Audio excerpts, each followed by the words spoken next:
Hi, my name is Claudia Brown Coulter with Brownie Culture. I'm a divorce mediator and I help you create a customized divorce that you can uncouple consciously and respectfully. Today, I wanted to do a quick video because all my videos are quick because who has time? About the three-step process to divorce. It's been a while, so if you've not seen me for a while, I'm sorry.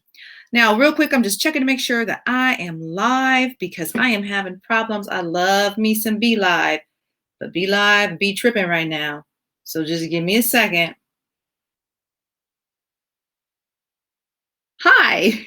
Okay, I think I'm live now. I hope you got whatever it is. All right, we're going to start again just in case Be Live cut me off. I am Claudia Brown Coulter. I'm a divorce mediator with Brownie Culture, and I help you create a customized divorce that you can uncouple consciously and respectfully. Now, you might be like, you talking about divorce, why are you smiling?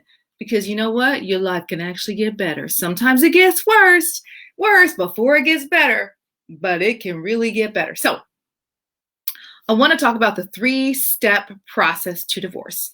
If you're like, girl, where you been? By the end of the summer, I was just done. Done. But I'm here, not done with you guys, just a little bit exhausted. And I am so happy to be back. So, three-step process. It's kind of hard to see that there's three fingers. There's three fingers there. Three-step process to divorce. Step one, you need to fill out those papers and get your spouse served. You don't do that, you're not getting a divorce. You may be emotionally divorced. You may be physically divorced.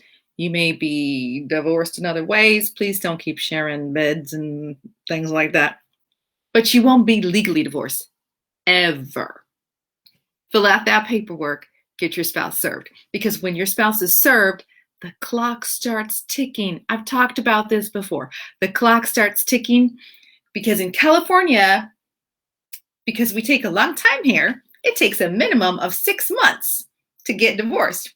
It means it could take longer than 6 months, but it can't take less than 6 months.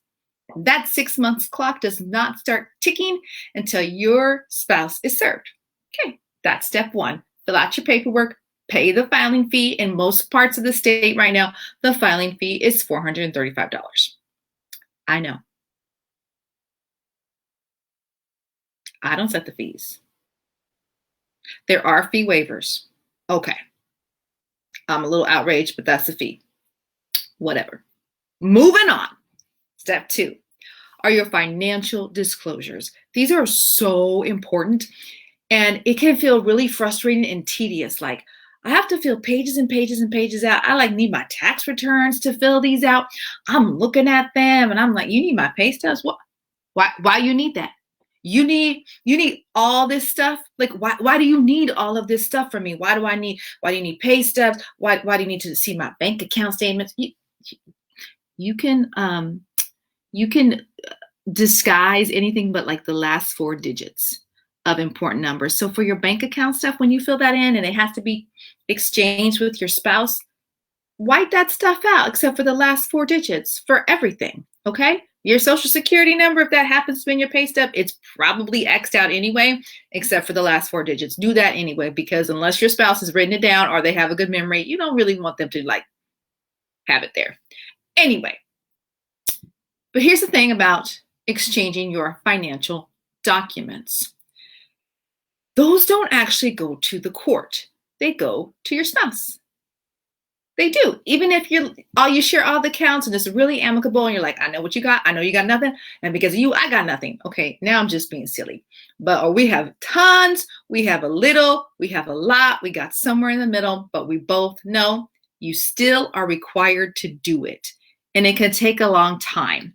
So the sooner you start on those, the better. Your spouse receives that information, you receive their information. The court just receives notification and signature that you've actually shared that information.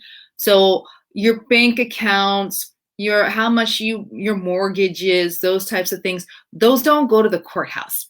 Those aren't in a public record. Okay, so don't worry about that. What you should worry about is telling the truth. You want to tell the truth as best you can. It's one thing to forget something. It's another thing to be like, oh, oops, I forgot about that secret offshore account. Oh, oops, I forgot to tell you that I had another kid and another marriage somewhere, and I've been paying spousal support this whole time.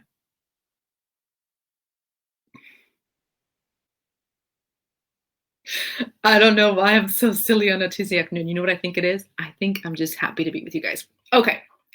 Then your last step of divorce is you finalize it. You've agreed to your terms, and then you submit that to the judge to be signed. If you don't have attorneys, then you're going to need a wet signature on those and have them notarized. Now, I skipped over something. It's 3 steps. You're like, okay, fill out the paperwork, serve my spouse.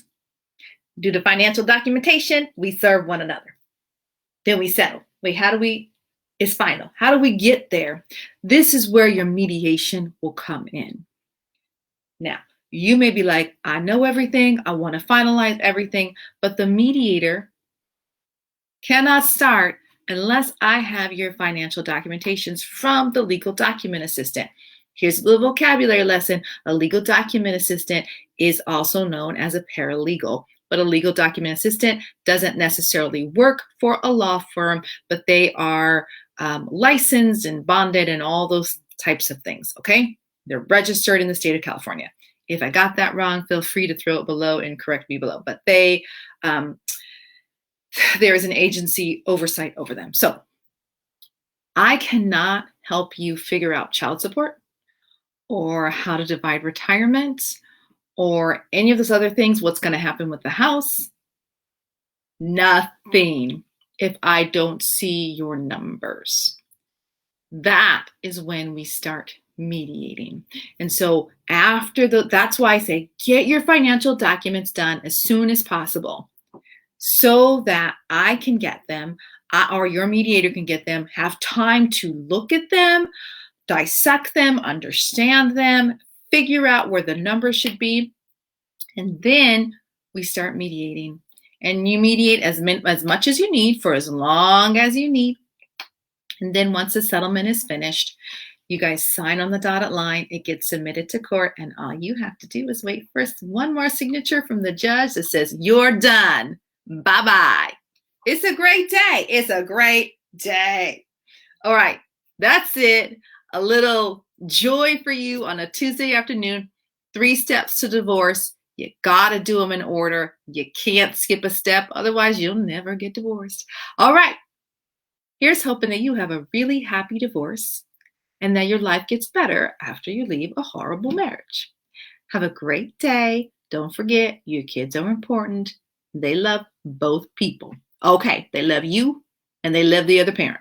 Have a great day. I'll talk to you guys soon. Bye.